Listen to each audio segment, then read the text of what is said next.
Hello everyone, it's Shane Kanto, your Wasteland reviewer, and I'm here to review Flipside, a new documentary from filmmaker Christopher Welka. And this film focuses on, or it appears to focus on, his attempts to try to save a record store where he used to work when he was younger.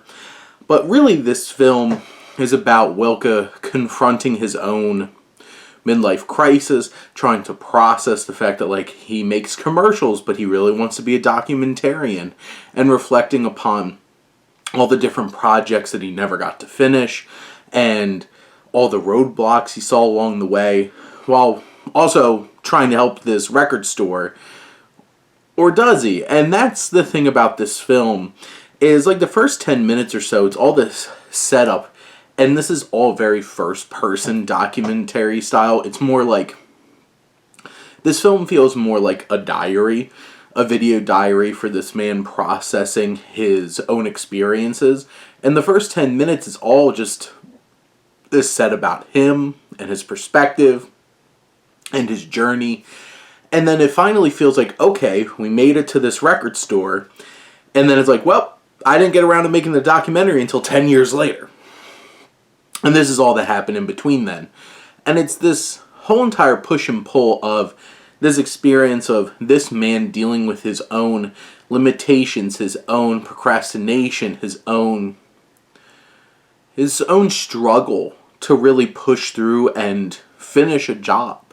And it's interesting in that way that this filmmaker is reflecting upon his life and his experiences, but it feels so disheveled. Because this is bouncing around between all these different documentaries, these different topics he's trying to cover, his own personal experiences, spending time with his parents, and all of these different kinds of angles smashed together in this 90-minute documentary that feels like it's called Flipside. It's about this record store, but it becomes so very little about this record store, and so much focused on being unfocused. And I've seen oh, well, maybe that's the point, that's how this person is and how disheveled and disjointed everything is in their life. But that doesn't make for an engaging and satisfying documentary. The character work of this filmmaker reflecting upon his own life, that works. I understand that it connects.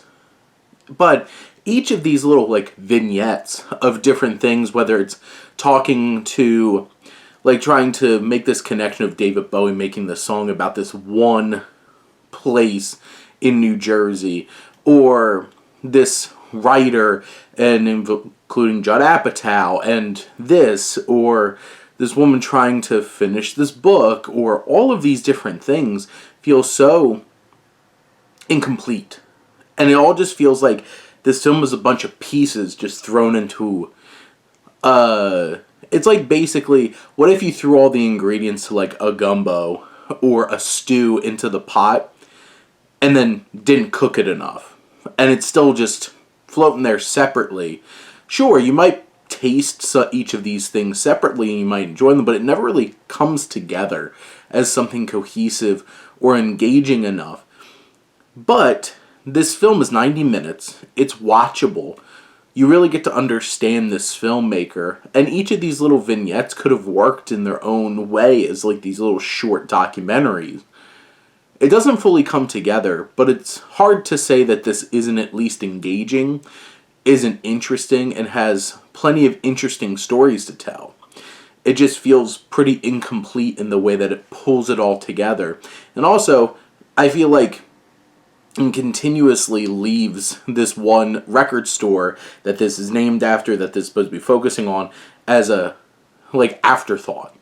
And that's kind of sad by the end. But this film has stuff going for it. It's still an interesting watch. It just does not come together as a truly good film cohesively. But those are my thoughts on Flipside. Let me know what you think and let's talk some movies. But thank you as always for tuning in and supporting your Wasteland reviewer.